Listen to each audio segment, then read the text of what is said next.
Hello, everyone, and welcome. And thank you for tuning in to Health Leaders, the place for peer sourced and solution focused insights for healthcare executives. My name is G. Hatfield, and I'm the nursing editor for Health Leaders. Today, we are speaking with Jess Almeida, who is the Chief Nursing Officer at Cedars-Sinai Marina del Rey Hospital, about her career and her thoughts about trends in the nursing industry. So, hi, Jess, how are you? I'm great. How are you? I'm doing well. Thanks for asking, and thanks for taking the time to be here. So let's jump right in. How did you begin your journey into nursing? It's interesting, and I thought that I was unique in this manner because nursing was never on my radar. Never Hmm. interested in it, didn't think about it. I was focused on sports medicine and kinesiology Hmm. and going through what everybody goes through in college. I think I was about 20 years old, and some of the program requirements had changed. And at the time, it seemed like the end of the world. How much more Hmm. school until I can get to living life? Talked to a counselor at the college, and they said, "Well, why don't you think about nursing program?" I was like, "I don't know. There's all these wait lists and things at the time." They're like, "No, there's not. You're great. You have Hmm. everything done. Just come talk to us." So I met the dean that same day, got enrolled, and that was about April, and started the program in August and never looked back. It made sense. It clicked. I'm a nurse. That's who I am. And Hmm. somebody saw it and guided me the right way. Absolutely. Yeah. I feel like that's a pretty, like you're saying, you're not necessarily unique in that. I feel like some people just stumble into it. But it works. It ends up working out really well, I think. Um, Absolutely. yeah. So who have been some of your biggest influences? I love that question, and I would love to say that it's these nursing theorists and all Florence, everybody has an influence on you over the years, but I Hmm. would say the people who had the most influence on me are the leaders that I've worked under over the times. They were the ones that fostered my growth and my skills. They Hmm. were the ones who saw something when maybe I didn't and kind of guided me in different ways. And the list, I'm so fortunate to have had so many amazing mentors and leaders over a very long time in my career Hmm. that, I can't name just one. From nurse managers to directors to CNOs that over the time said, why don't you try this? Come to this meeting, learn about this. They really influenced my career more than they probably will ever realize. Hmm. Absolutely. Yeah. It's always good to have, good nurse leadership around you, helping you, move forward and everything. Um, And beyond nursing yeah. leadership, other leaders in the industry that see something and want to share information and help guide Mhm. and teach you, take advantage of it is my advice for our influence. Absolutely. Yeah, absolutely. So what was your best mistake and what did you learn from it?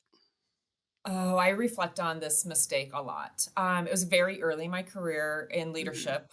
Um, I was working on a project in the emergency department for throughput and efficiency, which is something we work on in every ER across the country. Everybody's trying to Mhm. be as efficient as we can to treat our community. And we were having these great results, or Mhm. so I thought. Our data Mhm. looked amazing, and we were so excited about it. And we started to dig in, and we didn't know that there were other factors that affected our data.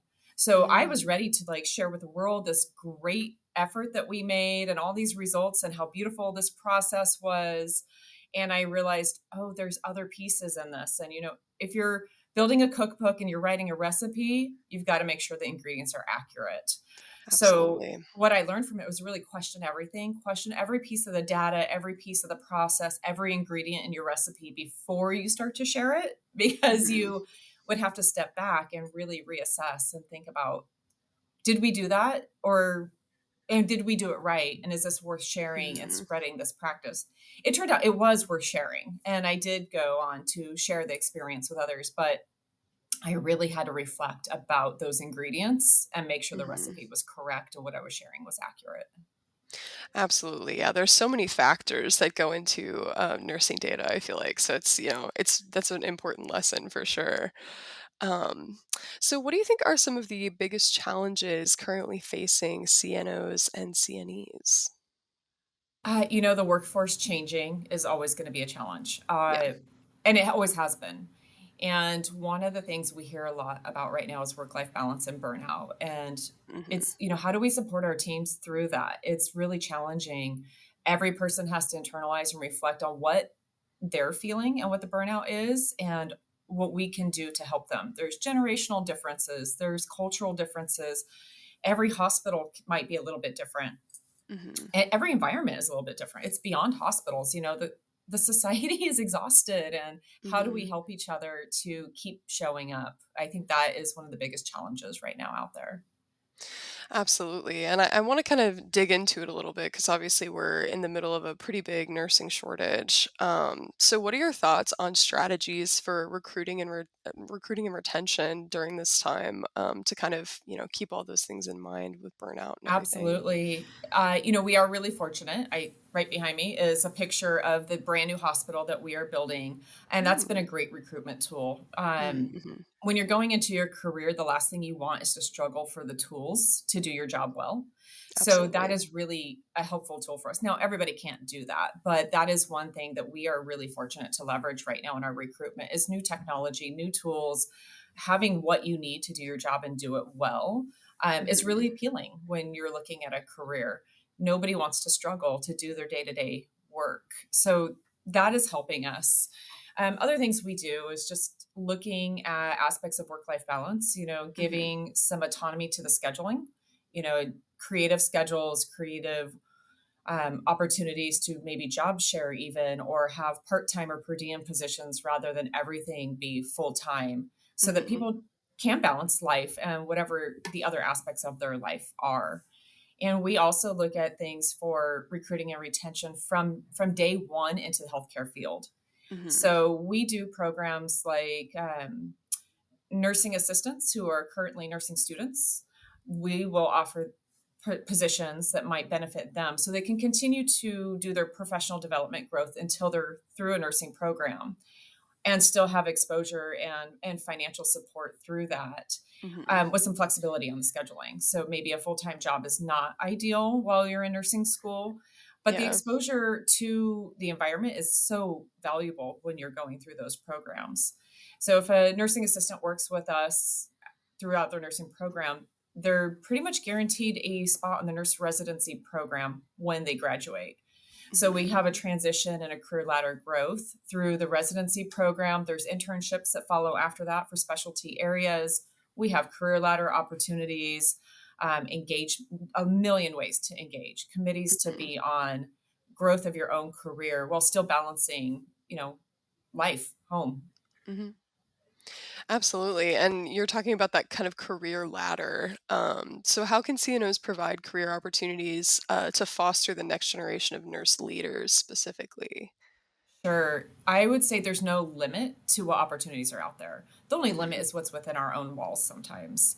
Hmm. So we really got to spend time and listen. My success may not be somebody else's success. Everybody has a different path. Even our nursing assistants may not want to be nurses, and Hmm. that's okay. We need every role. So, what Hmm. can we do to support them and grow them within their idea of success? And really, that comes back to spending time with those individuals.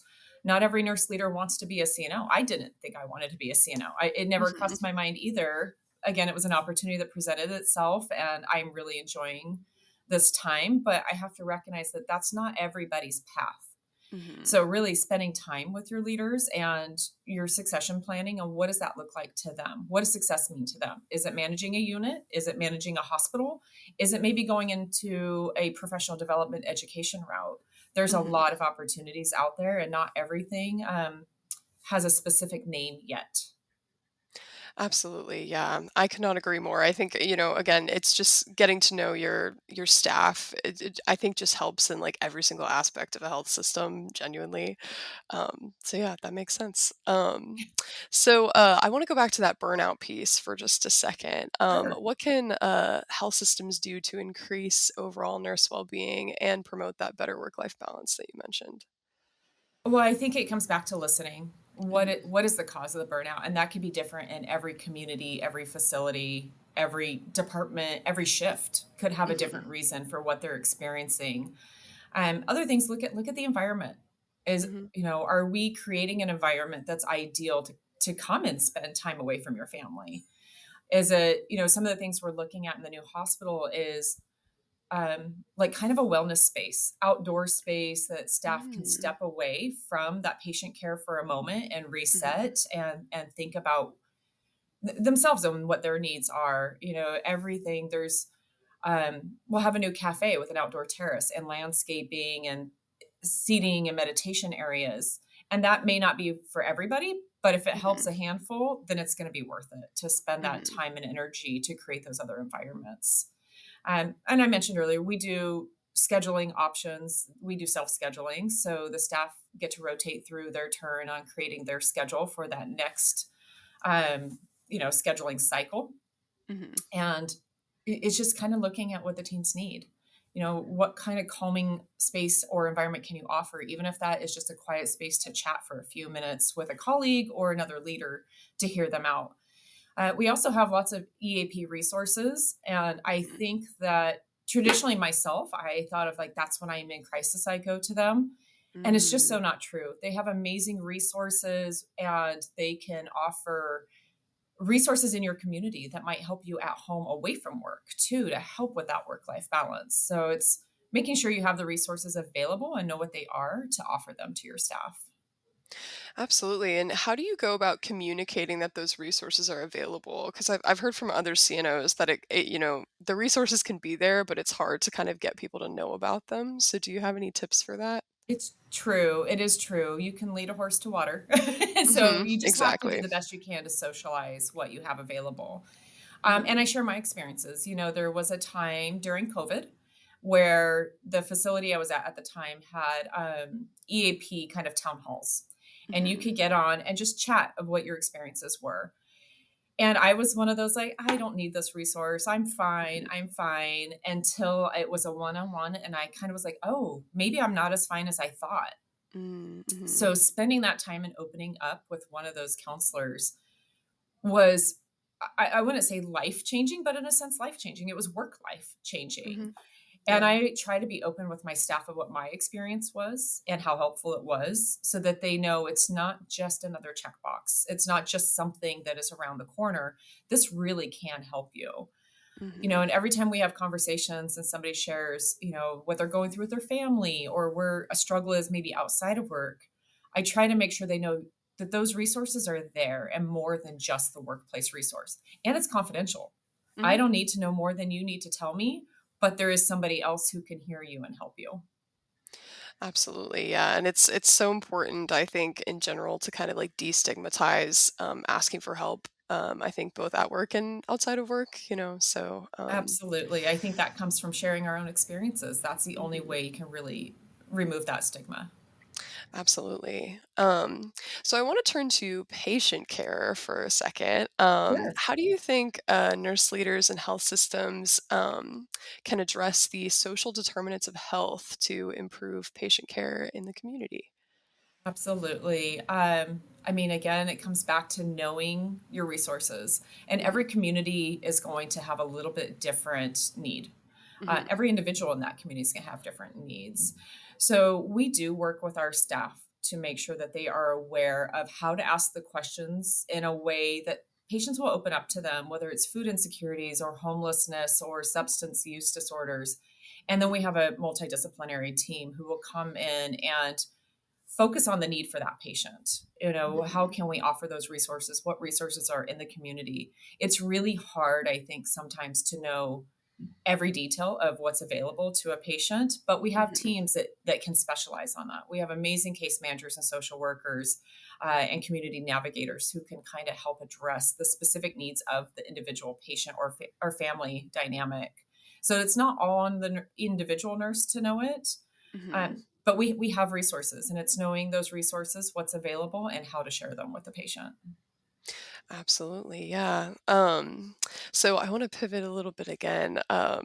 Speaking of resources, what new technologies do you foresee changing the landscape of nursing? Oh, technology, that's a hot topic right now Hmm. across the country for sure. And there's a lot of discussion about AI and Hmm. skepticism with AI. Yeah. I was at a conference recently where a colleague referred to it as augmented rather than artificial.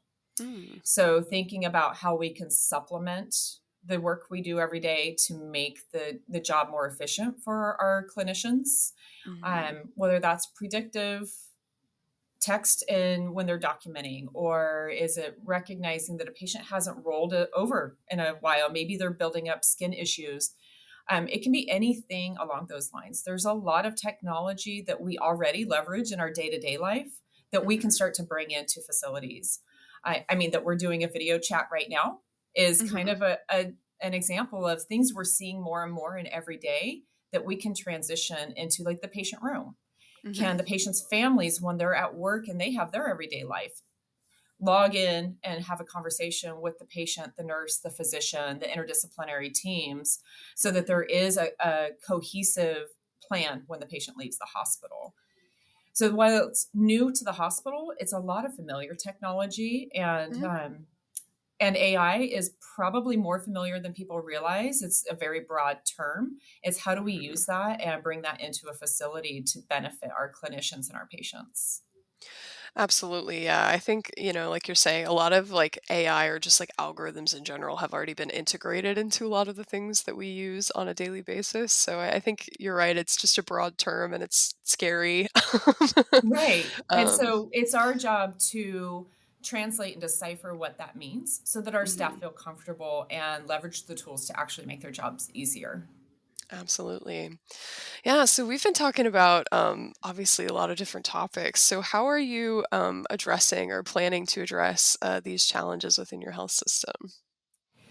Oh, there's so much, and it really does come back to communication, spending Hmm. time where you can and when you can with staff and the leaders, Hmm. so that we're all on the same page and know what's coming.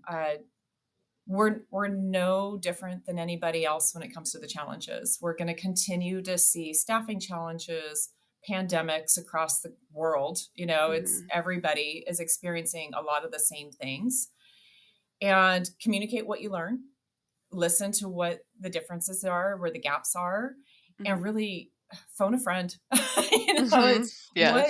everybody's doing something, and sometimes, I hate the idea of misery loves company, but at least we know we're all in this together Hmm. and everybody's going through something similar. And one of us is going to figure out the magic sauce to make it better for everybody. And all we can do is socialize and communicate what we know. Absolutely. So, to pivot back to you personally, what are you Sure. most proud of? Oh, I absolutely love walking through the hospital and even beyond the hospital. I've worked in multiple facilities and organizations at this point in my career, Hmm. and seeing somebody be successful in something they were passionate about, Mm. helping those individuals grow and find what is meaningful to them and really just being successful and excited about it. It only brings better patient care when we care about the work we're doing. I don't want somebody to be miserable in a job. And if this Hmm. is not the right fit, let me help you find something that is. And it doesn't mean that it's not a valuable lesson or learn of what you're going through right now. Hmm. And it will be building blocks for a future step in your career, whatever that looks like. But I absolutely love going through the hospital and seeing a charge nurse or a nurse leader that we hired as a nursing student and helped through their career, and they're excited and they're motivated and engaged. It just makes such a difference in the work environment for them, for their teams, for our patients. It's only beneficial to everybody. Absolutely. Yeah. And to kind of echo what you're saying about, enjoying when people are enjoying their job, it sounds like you are as well. So, I um, am, and I have yeah. leaders before me to thank for that, and I hope to be that Mhm. leader for other people. Absolutely, yeah. So, my last question for you is, do you have any advice for CNOs or CNEs? Oh, well, being newer to the role myself, Mhm. I seek out a lot of advice from my peers, from my colleagues. When I say phone a friend, it doesn't stop in either direction. So be Mhm. available. Be I hate to say social because I'm not super social, but Mhm. it is part of the role to get to know other people and what they're going through.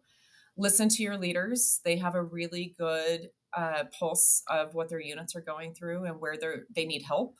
Mhm. And phone a friend, reach out, talk to each other, see what we can do to help each other. There's somebody has figured out a piece of it, the puzzle Mhm. for everybody, and we can all lean on that and help each other out. Absolutely. Well, thank you so much, Jess, for your time. I'm really grateful to have had this opportunity to get to know you a little bit and hear your insights. And thank you so much to our audience for listening. You.